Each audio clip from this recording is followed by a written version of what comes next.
लोणार सरोवर आपली ओळख विसरत चाललेला आहे का? जागतिक दर्जाच्या सरोवराची ओळख आज संपुष्टात येत आहे. त्या सरोवराचं खारं पाणी हे गोड होत चाललेलं आहे. त्या पाण्यामध्ये येणारे गोड्या पाण्याचे स्रोत हे वाढलेले आहेत आणि याला शासन आणि प्रशासन जबाबदार आहे.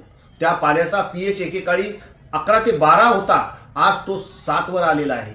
त्या पाण्याचा TDS 6000 होता, आज तो 400 वर आलेला आहे. आणि हे सर्व शासन आणि प्रशासनाच्या निष्काळजीपणामुळे, नगरपालिकेच्या निष्काळजीपणामुळे, वर्ल्ड हेरिटेजच्या दर्जाचं हे सरोवर आज आपली ओळख लोप पावत आहे.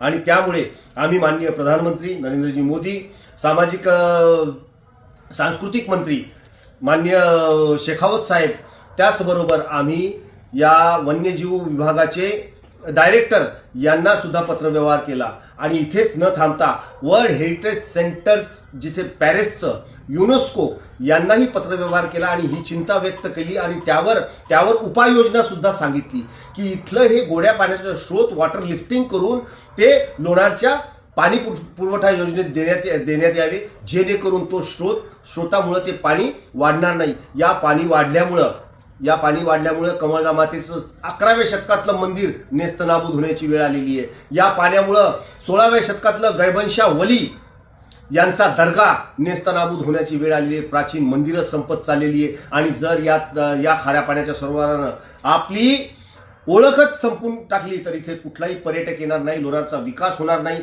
आणि याकडे प्रशासनानं, शासनानं लक्ष द्यावं. युनेस्को, फ्रान्स यांनी सुद्धा लक्ष द्यावं. यासाठी आम्ही सर्वांना निवेदनं दिलेली आहे. आणि जर येत्या 15 दिवसामध्ये यावर कुठली कार्यवाही नाही झाली तर आम्ही 15 ते 20 हजार लोणारवासी समृद्धी महामार्गावर जाऊन महामार्ग रोकू. हा आमचा शासन, प्रशासन, युनेस्कोला इशारा आहे. मी डॉक्टर गोपाल बशिरे,